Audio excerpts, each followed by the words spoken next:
ಧರ್ಮಸ್ಥಳದ ಪ್ರಕರಣದಲ್ಲಿ ಎಸ್ಐಟಿ ಇನ್ವೆಸ್ಟಿಗೇಷನ್ನು ಮತ್ತಷ್ಟು ಚುರುಕುಗೊಂಡಿದೆ. 16 ಸ್ಥಳಗಳನ್ನು ಅಗೆದು ಬಗೆದರೂ ಕೂಡ ದೂರುದಾರ ಮಾಡ್ತಾ ಇರುವಂತಹ ಆರೋಪಕ್ಕೆ ಸಾಕ್ಷ್ಯ ಸಿಗ್ತಾ ಇಲ್ಲ. ಹಾಗಾಗಿ ಈ ಪ್ರಕರಣದಲ್ಲಿ ಎಸ್ಐಟಿ ತನಿಖೆ ಹೇಗೆ ಸಾಗುತ್ತೆ ಅನ್ನುವಂತಹ ಕುತೂಹಲ.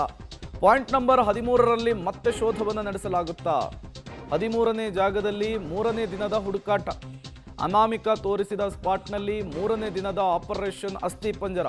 ನಿನ್ನೆ ಮುಕ್ಕಾಲು ಭಾಗದಷ್ಟು ಸಮಾಧಿ ಶೋಧ ಪೂರ್ಣ ಆಗಿತ್ತು. ಜಿಪಿಆರ್ ಸ್ಕ್ಯಾನ್ ಮಾಡಿ ಉಳಿದ ಜಾಗದಲ್ಲಿ ಇವತ್ತು ಕಾರ್ಯಾಚರಣೆಯನ್ನು ಮಾಡಲಾಗುತ್ತೆ.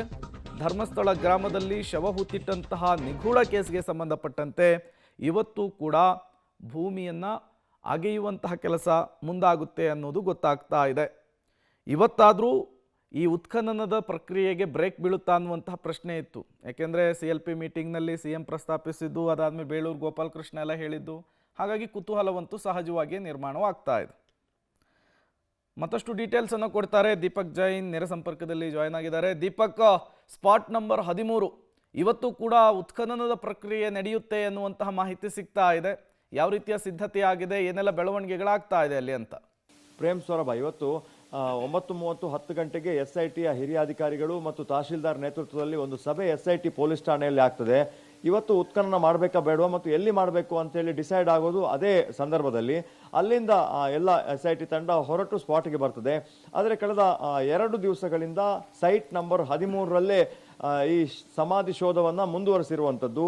2 ದಿವಸ ಕಂಪ್ಲೀಟ್ ಆದರೂ ಕೂಡ ಆತ ತೋರಿಸಿದಂತಹ ಒಂದು ವಿಶಾಲ ಜಾಗ ಇನ್ನೂ ಕೂಡ ಮುಗ್ದಿಲ್ಲ ಅನ್ನುವಂಥದ್ದು. ತಾನಲ್ಲಿ 15-20ಕ್ಕಿಂತ ಹೆಚ್ಚು ಮೃತದೇಹಗಳನ್ನು ಹೂತು ಹಾಕಿದ್ದೇನೆ ಅಂತೇಳಿ ಆರಂಭದಲ್ಲೂ ಹೇಳಿಕೆಗಳು ಕೊಡ್ತಾ ಇದ್ದ.